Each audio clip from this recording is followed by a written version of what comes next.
Shalom. We give all praise and glory to Yahweh, Bahashem, Yahweh Shai, Bahashem, Rakakwadash. Double honor to the apostles and elders at GMS that rule well. Peace and blessing to the Akim that's out there fighting, doing his work with truth and sincerity. It's your brother Bon Sapad back at you again with another lesson. Lord, and this is edifying.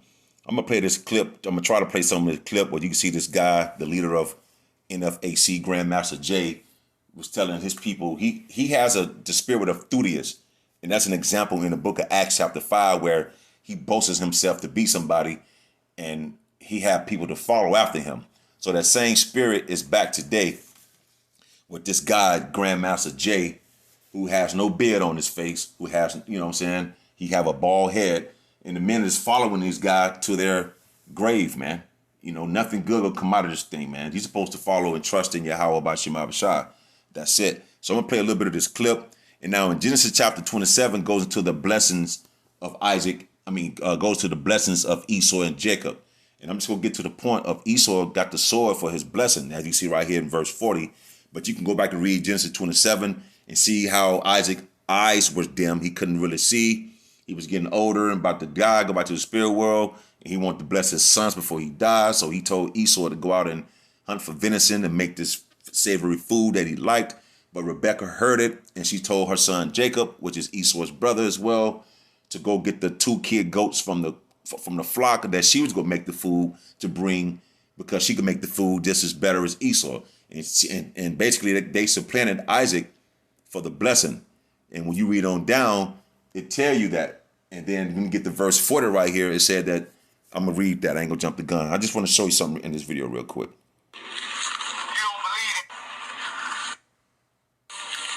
You see him right there? We got to listen to nothing he's saying. You see how they taking up arms? You see the weapons? You see?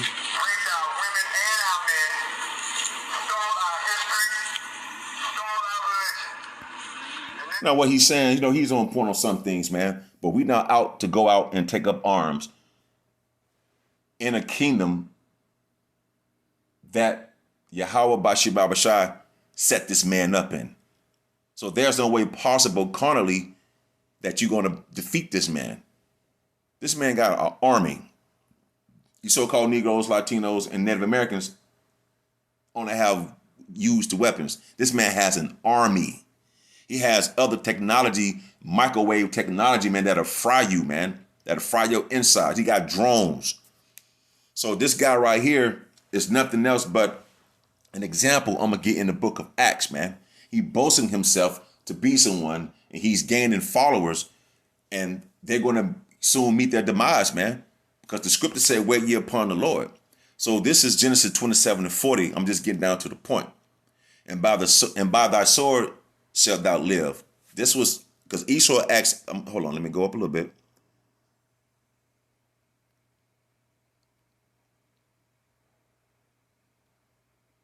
Now I'm starting at 38. Now when Esau came back out of the field to bring Isaac his food, this was Esau asked Isaac, Genesis 27 and 38. And Esau said unto his father, hast thou but one blessing, my father? Because remember, Jacob supplanted Isaac for the blessing.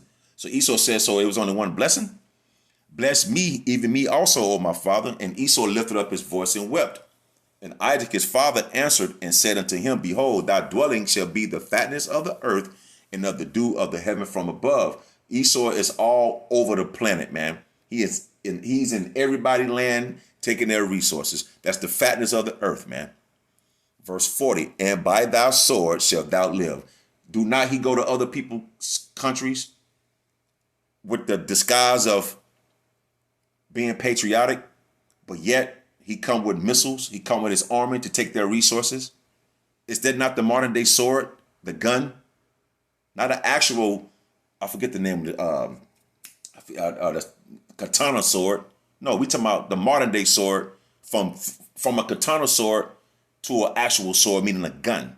So that's why this man military is so powerful, because this is his blessing. So dressing up in all black, persuading guys to come out and take up arms against a man who've been blessed from on high from Yahweh Bashim Abishai. There's no way carnally you can defeat this man.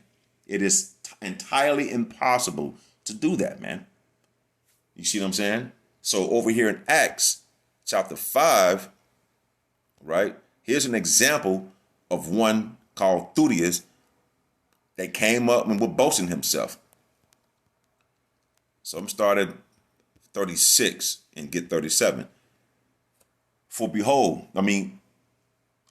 these days rose up Theudius, boasting himself to be somebody. And this is what this guy, Grandmaster J, whatever, that's what he's doing. We have no affiliation with none of that. We come out and teach the Bible. We don't have any weapons on us. The only weapon that's on us is the scriptures. We had things thrown at us.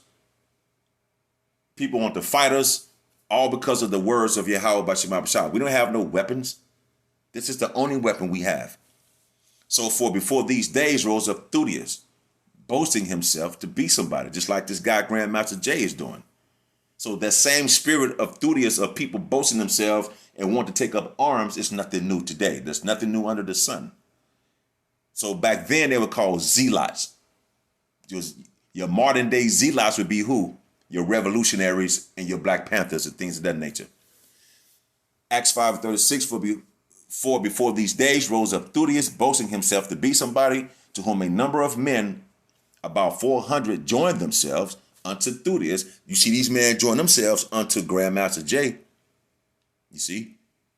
To whom a number of men, about 400, joined themselves, who were slain, and all, as many as obeyed him, were scattered and brought to naught. Naught meaning nothing. So you had a guy, Thaddeus, rose up to be somebody, boasting, had people to follow him, and what? And that came to nothing. So doing this in this type of fashion, the leader of the NFAC, it's going to come to naught, man. He just leading a lot of you so-called Negroes, Latinos, and Native Americans who like shiny things, who like corner things, going to lead you to an early grave, man. After Theudius, this man rose up Judas of Galilee in the days of the taxing, and drew away much people after him. And he also perished. And all, even as many as obeyed him, were dispersed, man. We supposed to wait upon Yahweh Bashim Abishai. As a matter of fact, let me get that next.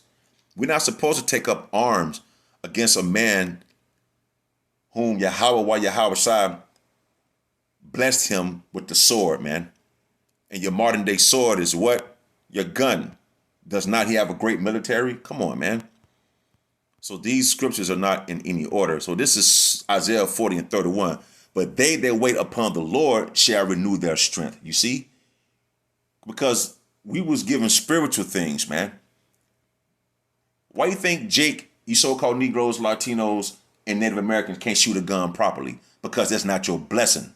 You shooting a gun sideways with your hand cocked all up high, your head tilted to the side, because it's not your blessing, man.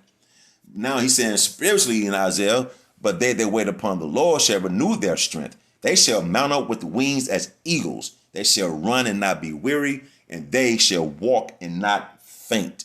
You understand? We will have that type of power that's coming from Yahweh Bashim Abishai to mount up against our enemies. We cannot take this man down carnally, man. We have to wait upon Yahweh Bashim Abishai. Period. Not taking up arms. Now, you have a weapon in your home to protect your home. That's one thing, man. But out and about trying to bring down something that the Most High set up, come on, man. You setting yourself up for failure, man. I think this is Isaiah 30:18. Isaiah 30:18. And therefore will the Lord wait, that he may be gracious unto you. And therefore will he be exalted, that he may have mercy upon you. For the Lord is a power of judgment. Blessed are all they that wait upon him, man. So he's gracious enough to have the hopefully elect to wait upon him, man. To exalt the Lord up, because he's going to raise up men. You understand? Not men raising up themselves. Yahweh Bashim Abishai will raise up men in that day, when that day comes, when it's time. And therefore will the Lord wait, that he may be gracious unto you, because he's going to renew your strength to you. He's being gracious unto us now by giving us this wisdom, this knowledge and understanding, and that we waking up to who we are and ultimately calling upon those names and receiving those names, Yahweh Bashim Yahushua. You see what I'm saying? He's gracious unto us already. and therefore will he be exalted. Because we will give our praise to Yahweh Bashim Abishai when he renew our strength unto the men of the Lord, man. Lord, when we those men, the hopefully elect. Okay? That he may have mercy upon you. So by him doing this, he's showing his mercy upon the men whom he go raise up. You understand? For the Lord is a power of judgment. You see?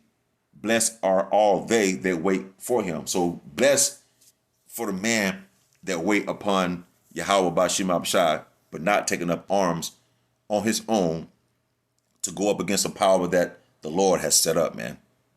No, man. So this is Psalms 27 and 14. I'm going to end it here. I don't want to make this too long. Wait on the Lord. Be of good courage, and he shall strengthen thine heart, meaning your mind. Wait, I say, on the Lord. So once we do what we do through the spirit and power of Yahweh Bashim Abishai, diligently out here doing this work, you understand, and waiting upon the Lord, this could be a great blessing, a glorious, great blessing, and a great exalting of Yahweh Bashim Abishai for giving us this wisdom, knowledge, and understanding, and to raise these men up to renew their strength and power, man. Because he's saying to wait upon him, not to go out and take up arms, man. This is our only arms we taken up. This is Hebrews 4 and 12. For the word of the Lord, for the word of the Most High is quick and powerful and sharper than any two-edged sword, piercing even to the dividing asunder of soul and spirit and of the joints and marrow, and is a discerner of the thoughts and intents of the heart. This is the only weapon we are here using, and it's cutting you to the intents of your heart, to the bone and marrow and joints, man, dividing asunder of the soul and spirit, because these words cut sharper than any two-edged sword. When the man of the Lord tell you about your wickedness and he come out the scriptures and you know you're doing wickedness, it's going to cut you to the core. Either going to make your ass get right or it's going to make you want to fight the men of the Lord, man. And there's been examples or there's been incidents that happened with the men of the Lord back in New York and men out here teaching through the spirit and power of Yahweh Bashim Abishai, man. People throwing bleach at us, piss at us, want to pull out weapons on us and, you know what I'm saying, been threatened. All because these words of the Lord is quick and powerful and sharper than any two-edged sword. So we don't have to go out and take up arms and march in the streets, man. Our walk in this truth have to be in the walk of this ministry to be blameless. You understand? That's it, man. We're here to walk the faith, the path of Yahweh Bashim Abishai as spiritually as possible. To go out here and keep doing this ministry and to be, you know, in the sight of men, like, man, these men ain't harmful, man. These men out here just teaching the word of the Lord. Yahweh Bashim Abishai shall raise those men up to renew their strength and give them the strength they need to do what's going to be done by paying our enemies a visit, man. Not taking up arms like this leader here with a smooth face, no beard, with a shaven head, boasting himself to be someone. No, we got to praise and exalt Yahweh Bashim Abishai, man. With that, wait ye upon the Lord. I hope it was edifying. Until the next time, I shall say, Shalom.